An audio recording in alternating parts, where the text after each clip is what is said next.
আচ্ছা, কখনো কি মনে হয়েছে যে বড় বড় ব্র্যান্ডগুলোর সাফল্যটা কি শুধু কপাল জোরে হয়, নাকি এর পেছনে অন্য কোনো গল্প আছে? সত্যি বলতে এটা কোনো ম্যাজিক না, বরং এর পেছনে আছে একটা দারুণ প্লেবুক। আজকে আমরা সফল ব্র্যান্ডগুলোর সেই গোপন রহস্যটাই জানার চেষ্টা করব। দেখব কিভাবে একটা ভালো পরিকল্পনা ভাগ্যকেও হার মানিয়ে দেয়।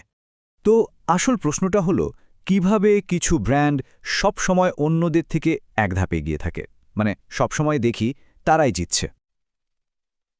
এর উত্তরটা কিন্তু বেশ সহজ।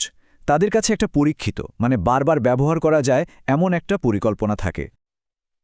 চলেন আজকে সেই প্লেবুকটাই একটু উল্টেপাল্টে দেখা যাক। তো এই প্লেবুকটাতে মূলত 4টা অধ্যায় আছে। প্রথমত নিজের যুদ্ধক্ষেত্রটা বোঝা, তারপর সঠিক গ্রাহককে খুঁজে বের করা, এরপর ব্র্যান্ডের একটা নিজস্ব কণ্ঠ তৈরি করা এবং সবশেষে ঠিকঠাক দামটা ঠিক করা। এই 4টে ধাপই কিন্তু একটা ব্যবসাকে একদম শীর্ষে নিয়ে যেতে পারে। তাহলে আর দেরি কেন, শুরু করা যাক। যে কোনো খেলার প্রথম নিয়ম কি? খেলার মাঠটা ভালো করে চিনে নেওয়া। বিজনেসের ক্ষেত্রেও ঠিক তাই। কোনো প্ল্যান করার আগে, মানে মাঠে নামার আগে চারপাশটা ভালো করে দেখে নেওয়াটা কিন্তু সবচেয়ে জরুরি। এর মানে হলো সবার আগে একটা ম্যাপ তৈরি করে ফেলতে হবে। এই ম্যাপে থাকবে আপনার প্রতিযোগী কারা, বাজারে তারা কে কোথায় আছে, কে কি করছে। এই বিশ্লেষণটা আসলে একটা আয়নার মতো কাজ করে, যা দেখিয়ে দেয় যে এই বিশাল খেলার মাঠে আপনি ঠিক কোন পজিশনে দাঁড়িয়ে আছেন। আর এই কাজটা করার জন্যই SWOT অ্যানালাইসিসের মতো একটা দুর্দান্ত টুল আছে। SWOT মানে হলো স্ট্রেংথস, উইকনেসেস, অপরচুনিটিজ আর থ্রেটস। এর মাধ্যমে একটা কোম্পানি নিজের ভেতরের শক্তি আর দুর্বলতাগুলো যেমন বুঝতে পারে, ঠিক তেমনি বাইরের দুনিয়ার সুযোগ আর হুমকিগুলো চিহ্নিত করতে পারে। ধরুন অ্যাপলের কথাই ভাবা যাক। তাদের সবচেয়ে বড় শক্তি হলো তাদের ব্র্যান্ড, কিন্তু একটা নতুন টেকনোলজি বাজারে আসাটা তাদের জন্য একটা বড় হুমকিও হতে পারে, তাই না?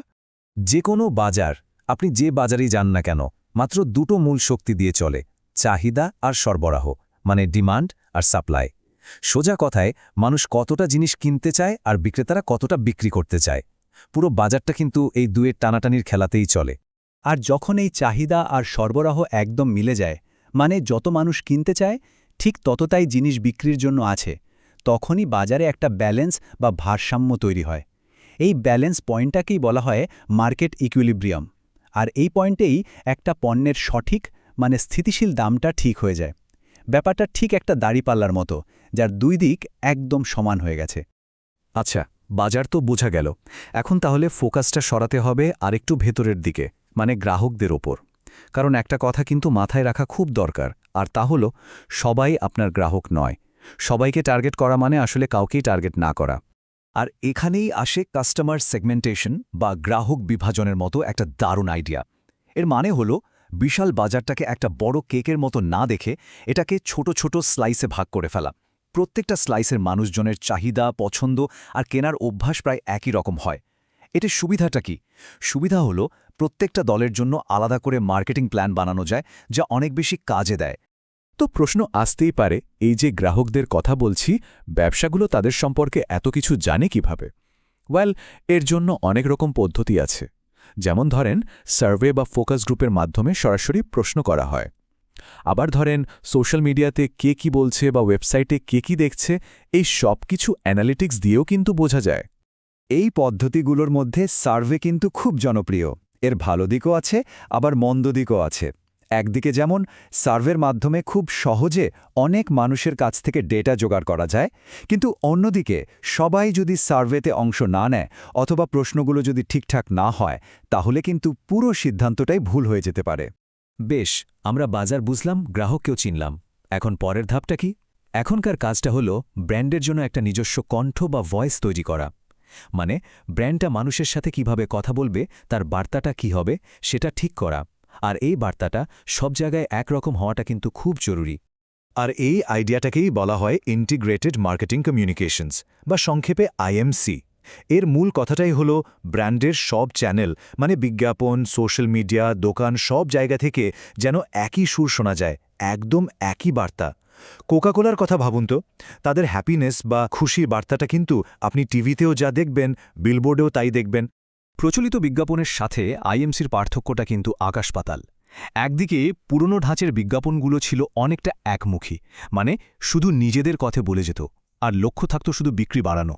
অন্যদিকে আইএমসি হলো একটা দ্বিমুখী আলোচনার মতো। এর লক্ষ্য শুধু বিক্রি নয়, বরং গ্রাহকের সাথে একটা দীর্ঘস্থায়ী সম্পর্ক তৈরি করা। একটা সফল আইএমসি স্ট্র্যাটেজি কিন্তু একা একা হয় না।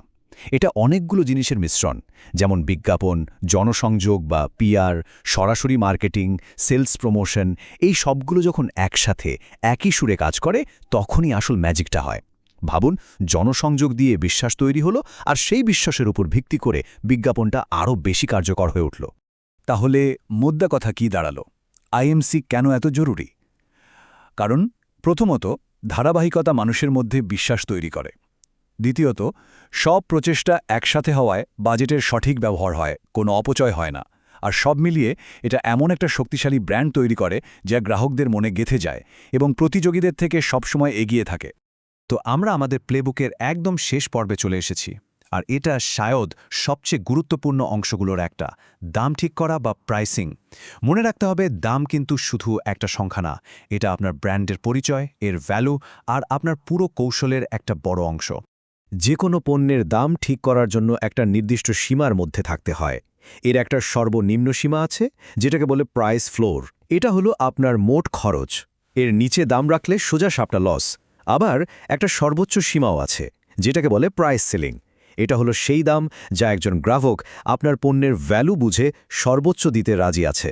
এর বেশি চাইলেই কিন্তু বিক্রি কমে যাবে। সফল প্রাইসিংয়ের খেলাটা এই দুই সীমার মাঝখানেই খেলতে হয়। এখন এই দাম ঠিক করার কিন্তু অনেক রকম কৌশল আছে। সবচেয়ে সহজটা হলো কস্ট প্লাস, মানে যা খরচ হলো তার ওপর একটা লাভের অংশ যোগ করে দেওয়া। আবার ধরুন আছে ভ্যালু বেসড প্রাইসিং। এখানে দামটা নির্ভর করে গ্রাহক পণ্যটার কতটা মূল্য দিচ্ছে তার ওপর, যেমনটা অ্যাপল তাদের আইফোনের ক্ষেত্রে করে। প্রত্যেকটা কৌশলের পেছনে কিন্তু আলাদা চিন্তা আর যুক্তি কাজ করে। তবে একটা কথা মনে রাখতে হবে, কোনো কৌশলই কিন্তু পারফেক্ট না। প্রত্যেকটারই সুবিধা অসুবিধা আছে। যেমন ধরুন পেনিট্রেশন প্রাইসিং, মানে কম দামে বাজারে ঢুকে গ্রাহক টানা। এটা দিয়ে দ্রুত নতুন গ্রাহক পাওয়া যায় বটে, কিন্তু এতে ব্র্যান্ডের ভ্যালু কমে যাওয়ার একটা ঝুঁকি থাকে। আবার ভ্যালু বেসড প্রাইসিংয়ের লাভ হয়তো সবচেয়ে বেশি, কিন্তু এর জন্য গ্রাহককে একেবারে ভেতর থেকে বুঝতে হয়। তাই কোনটা বেছে নেওয়া হবে, এটা পুরোপুরি একটা কৌশলগত সিদ্ধান্ত। তাহলে পুরো যাত্রাটাকে যদি আমরা এক লাইনে দেখি, ব্যাপারটা কি দাঁড়ায়?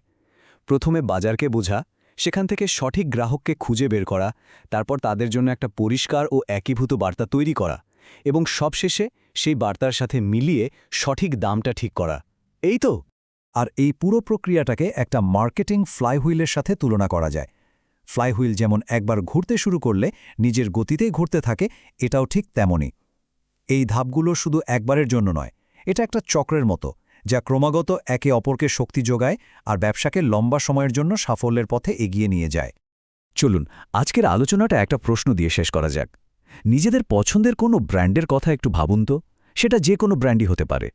এবার একটু মিলানোর চেষ্টা করুন তাদের সাফল্যের পেছনে কি এই প্লেবুকের ধাপগুলো খুঁজে পাওয়া যাচ্ছে। আশা করি এখন আপনারা নিজেরাই এর উত্তরটা খুঁজে বের করতে পারবেন।